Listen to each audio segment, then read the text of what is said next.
एकाच दगडात अनेक पक्षी मारणं ही उक्ती सर्वज्ञात आहे.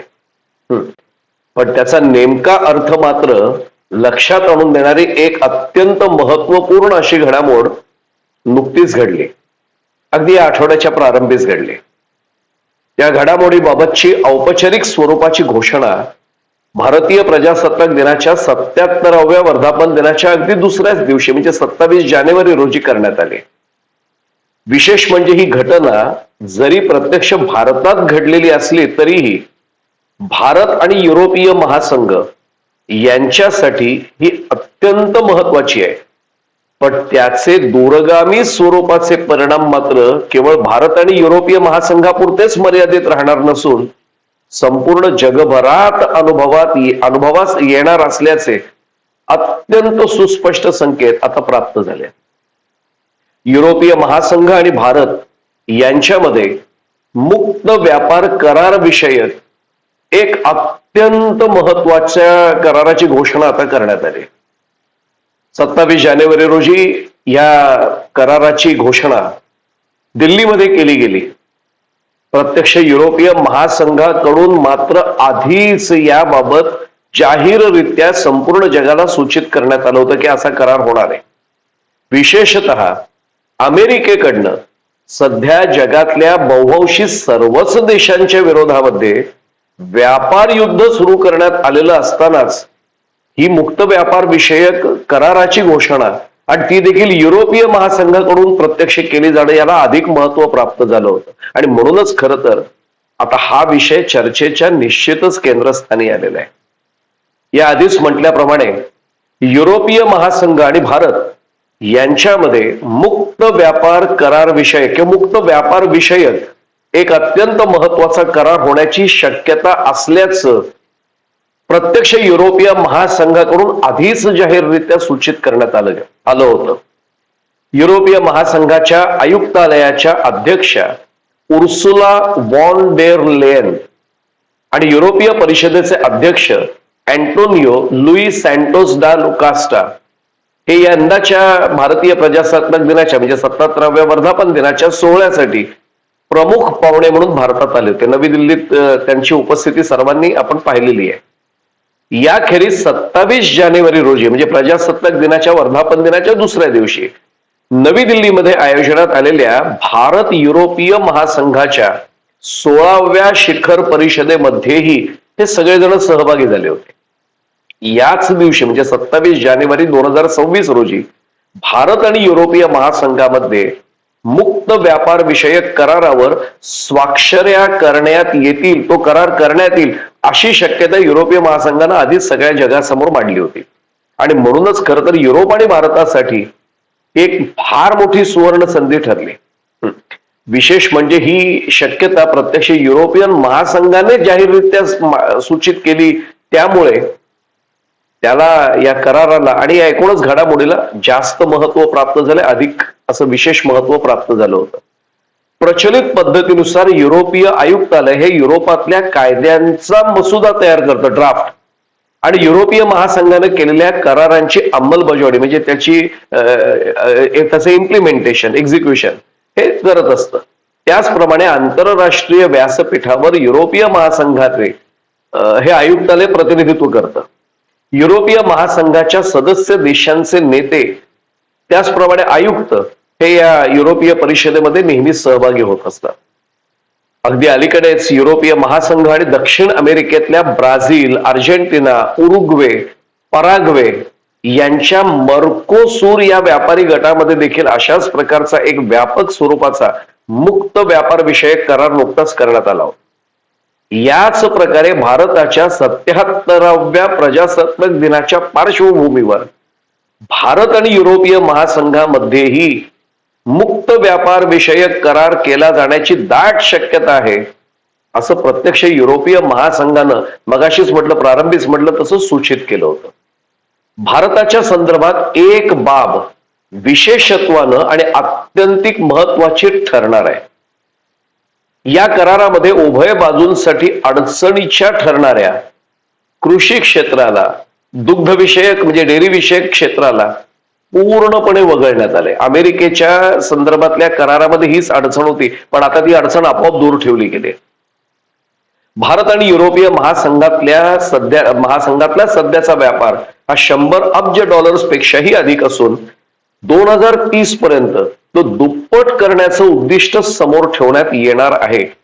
याचप्रमाणे येत्या काही वर्षांमध्ये युरोपीय देश हे संरक्षणावर म्हणजे संरक्षण क्षेत्रावर 800 अब्ज युरो खर्च करणार असून त्यातला एक फार मोठा हिस्सा भारतामध्ये निर्माण होऊ शकतो, अशीही शक्यता युरोपियन महासंघानं देखील आधीच सूचित करून ठेवली होती. सद्यस्थितीमध्ये म्हणजे आज मितीला अगदी अनेक युरोपीय कंपन्या या भारतात कार्यरत आहेत. त्यांचा भारतातला कारभाराचा व्याप हा सध्या चीनच्या एवढा मोठा नाहीये, पण तो नगण्य देखील नाहीये, तो दखलपात्र लक्षणीय आहे. पण तरीही नजीकच्या भविष्यात याच क्षेत्रात म्हणजे या सगळ्या कारभारामध्ये वाढ करणं हे शक्य आहे, असं युरोपियन महासंघानंही म्हटलंय. भारतामध्ये विद्यमान केंद्र सरकारनं अनेक प्रशासकीय सुधारणा या हाती घेतल्या आणि त्या माध्यमातून अनेक क्षेत्रांमधल्या थेट परकीय गुंतवणुकीचं प्रमाण FDI याचं प्रमाण वाढवलं गेलंय. याखेरीज अनावश्यक असलेले परवाने म्हणजे लायसन्सेस आणि कायदे हे रद्द करण्यात आले आणि म्हणूनच खरं तर आता युरोपियन कंपन्यांसाठी चीनपेक्षा भारत हा अधिक चांगला पर्याय ठरणार असल्याचे संकेत प्रत्यक्ष युरोपमधल्या अनेक नामवंत उद्योजकांकडून याआधीच प्राप्त झाले. जगासमोर ती शक्यता त्यांनीच वर्तवलेली आहे. युरोपमध्ये कुशल मनुष्यबळ उपलब्ध नाही आणि त्यामुळे खरं तर तेथील उद्योगांनी चीनमध्ये आपल्या प्रकल्पांचा विस्तार केला होता. मात्र चीनी कंपन्यांनी त्यांच्याकडून तंत्रज्ञान आत्मसात करून टेक्नॉलॉजी त्यांच्याकडनं ग्रास्प करून त्यांच्याच दर्जाचे आणि अधिक किफायतशीर उत्पादन करण्यास प्रारंभ केल्यापासून युरोपीय कंपन्यांच्या विक्रीवर स्वाभाविकच त्याचा अत्यंत प्रतिकूल असा परिणाम होऊ लागला होता. अशा परिस्थितीत युरोपीय कंपन्यांसाठी भारत हा अत्यंत समर्थ आणि भरोशाचा पर्याय असल्याचं आता युरोपियन उद्योजकांना वाटलंय आणि हेही बाब समोर आले. युरोपियन महासंघानं भारतासमवेत करण्यात येणाऱ्या या नवीन सुरक्षा आणि संरक्षण विषयक कराराला देखील आता रीतसर स्वरूपाची औपचारिक मान्यता दिली. 27 जानेवारी रोजी नवी दिल्लीमध्ये आयोजनात आलेल्या भारत युरोपीय महासंघाच्या शिखर परिषदेत या करारावर आता अधिकृतपणे औपचारिकरित्या शिक्कामोर्तब करण्यात आलंय. युरोपीय महासंघाच्या परराष्ट्र धोरण प्रमुख काजा कल्लास यांनीच युरोपियन संसदेमध्ये खरं तर जेव्हा भाषण केलं होतं तेव्हा या संभाव्य कराराविषयी त्याच वेळी माहिती देऊन ठेवलेली होती. ही भागीदारी एका फार मोठ्या धोरणात्मक कार्यक्रमाचा भाग असेल असंही कल्लास यांनी म्हटलेलं होतं. मुक्त व्यापार करार, संरक्षण आणि सुरक्षा करार, सायबर सुरक्षा, सागरी सुरक्षा आणि दहशतवाद विरोधी उपाययोजना यांचा या उभयपक्षी कार्यक्रमामध्ये समावेश असल्याचंही कल्लास यांनी म्हटलेलं होतं. युरोप हा भारतासमवेत एका नवीन आणि मजबूत स्वरूपाच्या कार्यक्रमाच्या आधारे पुढे जाण्यासाठी तयार असून तत्पर असून सुसज्ज असून सुरक्षा आणि संरक्षण विषयक करारामुळे भारत आणि युरोपियन युनियन यांच्यात सागरी सुरक्षा आणि दहशतवादाशी मुकाबला करणं, सायबर संरक्षण यासारख्या अनेक क्षेत्रांमध्ये देखील भरीव आणि अत्यंत सक्रिय सहकार्य करेल आणि हे सहकार्य वाढवेल अशीही माहिती कल्लास यांनी त्या संसदेमध्ये बोलताना दिली होती. या शिखर परिषदेसाठी भारतात आलेल्या युरोपियन महासंघाच्या शिष्टमंडळात स्वतः काजा कल्लास, व्यापार आयुक्त मारोस सेफकोविक आणि अनेक संचालक यांच्यासह किमान 90 सदस्य सहभागी झाले होते. मदर ऑफ ऑल डील्स असं अत्यंत सार्थ वर्णन केल्या जाणाऱ्या या मुक्त व्यापार करारामुळे फार मोठी बाजारपेठ खुली होणार असून त्यामुळे परस्पर देशांच्या वस्तूंवरील कर आणि व्यापारातले अडथळे जे आहेत, संभाव्य अडथळे नष्ट होणारच आहेत, पण आधीचे अडथळे सुद्धा सगळे कसे दूर केले जातील याचीही काळजी घेण्यात आली. त्यामुळे साहजिकच अधिक कंपन्या आणि व्यापारी हे परस्परांच्या देशात वस्तूंची खरेदी विक्री सहजतेने आता करू शकणार आहेत. आणि त्यामुळे साहजिकच आणखीन एक परिणाम असा होईल की निर्यात भारताची देखील वाढणार आहे. या व्यतिरिक्त स्वच्छ तंत्रज्ञान, औषध, सेमीकंडक्टर क्षेत्रातल्या सहकार्याला सुद्धा यामुळे मदत होणार आहे. नजीकच्या भविष्यात हंगामी कामगार, विद्यार्थी, संशोधक आणि कुशल कामगारांची ये-जा सुलभ करण्यासाठी हा करार करण्यात आलाय आणि याच्या संदर्भातले अनेक तदनुषंगिक करार देखील नजीकच्या भविष्यात करण्यात येणार आहे. त्यामुळे तंत्रज्ञान आणि संशोधन क्षेत्रातलं सहकार्य परस्परांचं वाढणार आहे. एकंदर सुमारे 200 कोटी लोकांसाठीची बाजारपेठ यामुळे आता खुली होणार आहे. भारत आणि युरोपीय महासंघ यांच्यातला हा करार म्हणजे एका अर्थानं अमेरिकेचे राष्ट्राध्यक्ष डोनाल्ड ट्रम्प यांना फार मोठा झटका देखील मानला जातोय. खरं तर ट्रम्प यांच्यामुळे भारताला जेवढा आर्थिक आणि कूटनीतिक मनस्ताप आजवर सहन करावा लागलाय त्याहीपेक्षा कितीतरी अधिक प्रमाणात ट्रम्प यांच्यामुळे, अगदी व्यक्तिशः जाणीवपूर्वक शब्द वापरतो, व्यक्तिशः ट्रम्प यांच्यामुळे युरोपातले अनेक देश त्रस्त झालेले आहेत. मुळातच ट्रम्प यांनी अमेरिकेच्या राष्ट्राध्यक्ष पदाच्या द्वितीय कार्यकाळासाठीची म्हणजे दुसरी टर्म त्यांची जी सुरू झाली त्याची सूत्र स्वीकारल्यापासूनच युरोपीय महासंघाच्या आणि अमेरिकेच्या या दोन्ही उभय पक्षांमध्ये असलेल्या पूर्वीच्या घनिष्ठ संबंधांमध्ये सातत्यानं दुरावाच निर्माण होत गेलाय. त्यातच अमेरिकेसोबतचा व्यापार करार रखडल्यामुळे भारताचीही काहीशी आर्थिक कोंडी झालेली आहे हे कोणालाही नाकारण्याचं काही कारण नाही. गेल्या वर्षभरात आंतरराष्ट्रीय व्यापारात भारताचा तोटा वाढलाय आणि त्याला अमेरिका जबाबदार आहे. अमेरिकी डॉलरच्या तुलनेत भारताच्या रुपयाची घसरण सुरूच आहे. परकीय चलनावरही याचा स्वाभाविक दबाव येऊ लागलाय. पण भारताप्रमाणेच युरोपीय महासंघ देखील ट्रम्प यांच्या मनमानीपणामुळे कमालीचा त्रस्त झालेला आहे. अक्षरशः संत्रस्त झालाय, वैतागलेला आहे.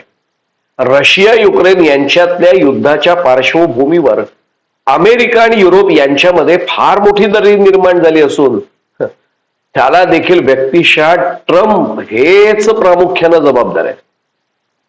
आता अलीकडच्या काळात ग्रीनलँडच्या मुद्द्यावरून अमेरिका आणि युरोपीय महासंघामध्ये म्हणजे युरोपीय महासंघातल्या जवळजवळ सर्वच देशांमध्ये फार मोठा तणाव निर्माण झालाय. फार मोठी दरी अमेरिका आणि युरोपीय महासंघातल्या देशांमध्ये निर्माण झाली. गेल्या 76 वर्षांपासून नाटोचे सदस्य असलेल्या अमेरिकेनं ट्रम्प यांच्यामुळेच रशिया युक्रेन युद्धातनं अंग काढून घेत युरोपातल्या देशांना जणू वाऱ्यावरच सोडून दिलंय. एवढंच नव्हे तर ग्रीनलँड बळकावण्याची धमकी देत युरोपीय देशांना आर्क्टिक क्षेत्रात देखील युद्धाची सज्जता करण्यास ट्रम्प यांनीच त्यांच्या मनमानीपणामुळे आता भाग पाडले. ग्रीनलँड ताब्यात घेण्याबाबत अमेरिकेला विरोध करणाऱ्या France, Germany, Britain, Denmark, Norway, Sweden, Holland आणि फिनलँड या एकंदर 8 युरोपीय देशांवर येत्या 1 फेब्रुवारी पासून 10% आणि नंतर 1 जून पासून 25% इतकं आयात शुल्क म्हणजे टॅरिफ लागू करण्याची घोषणा ट्रम्प यांनी आधी, पुन्हा सांगतो आधी केली होती. आता नाईलाजानं का होईना पण ट्रम्प यांना माघार घ्यावे लागले आणि ती जी घोषणा युरोपियन महासंघाबाबत त्यांनी टॅरिफची केली होती, आयात शुल्काची केली होती, ती मागे घेतली. मात्र ट्रम्प यांच्या एकूणच मनमानीपणाला आणि या दंडेलशाहीला युरोपीय महासंघातले देश खरंच कंटाळले आणि त्यामुळे गेल्या वर्षीच्या जुलै महिन्यात अमेरिकेशी करण्यात आलेल्या व्यापार करारावर शिक्कामोर्तब करण्याऐवजी युरोपियन महासंघानं तो करार प्रलंबित ठेवण्याचा, त्याला इंग्लिशमध्ये फ्रीज करणं असं म्हटलं गेलंय, असं करण्याचा निर्णय युरोपियन महासंघानं घेतला आणि आता तर भारतासह अन्य काही देशांची व्यापार वाढवण्याची मोहीमच युरोपीय महासंघानं हातात घेतली. ट्रम्प यांच्या मनमानीपणामुळे होणारी व्यापार हानी भरून काढू शकणारी भारतासारखी प्रचंड मोठी बाजारपेठ आणि चीनच्या वाढत्या वर्चस्वाला, व्यापारी वर्चस्वाला शह देण्याची भारताची क्षमता, चीनच्या व्यापारी वर्चस्वाला भारत शह देऊ शकतो याचा विश्वास युरोपियन महासंघाला आहे. आणि म्हणून युरोपीय देशांनी आता भारताशी हा महत्वपूर्ण स्वरूपाचा मुक्त व्यापार विषयक करार करण्याचा निर्णय निश्चितपणाने घेतलाय. त्याचं महत्व आपल्याला अधोरेखित झालं असेल. ही वस्तुस्थिती आता कोणालाही नाकारता येणार नाही. भविष्यकालीन वाटचालीसाठी सुरक्षा, अर्थव्यवस्था, संरक्षण आणि लोकशाही विषयी स्वायत्ततेचं धोरण असणं, ऑटोनॉमस पॉलिसी, हे गरजेचं असल्याची जाणीव युरोपीय देशांना आता झालेली आहे. युद्धखोरी आणि मनमानीपणा यापासून पूर्ण दूर असलेला आणि अत्यंत उपयुक्त अशी आर्थिक क्षमता असलेली फार मोठी बाजारपेठ असलेला भारत हाच आता युरोपियन महासंघाला अत्यंत भरवशाचा सहकारी वाटू लागलाय. भारतासाठी देखील या प्रस्तावित कराराचं महत्व अनन्यसाधारण असं आहे. मी प्रस्तावित एवढ्यासाठी म्हणतो की त्याची अंमलबजावणी आता काही काळात सुरू होईल. निर्यातीसाठी आजवर केवळ अमेरिकेवरच प्रामुख्याने अवलंबून असलेल्या भारतासाठी आता या करारामुळे एक अत्यंत प्रभावी, उपयुक्त आणि मोठी अशी बाजारपेठ आणि त्यानिमित्ताने एक मोठा पर्याय निर्माण झालाय. त्यामुळेच खरं तर हा करार व्यक्तिशः ट्रम्प यांच्यासाठी देखील फार मोठा झटका ठरणार आहे. कदाचित यामुळेच मोदी हे उत्तम गृहस्थ असून ते आपले अत्यंत विश्वासू आणि जवळचे सहकारी आहेत, मित्र आहेत आणि लवकरच भारताशी एक उत्तम असा व्यापार करार होणार आहे असं वक्तव्य ट्रम्प यांना नाईलाजानं का होईना पण आत्ताच अलीकडे दावोस मध्ये झालेल्या परिषदेत करावं लागलं होतं. परिषद संपल्यावर पत्रकारांशी बोलताना ते म्हणावं लागलं होतं. या पार्श्वभूमीवर युरोपीय महासंघ आणि भारत यांच्यातला मुक्त व्यापार विषयक करार जो आहे तो केवळ या दोन पक्षांपुरता म्हणजे युरोपीय महासंघ आणि भारत यांच्यापुरता मर्यादित नाही राहिलेला.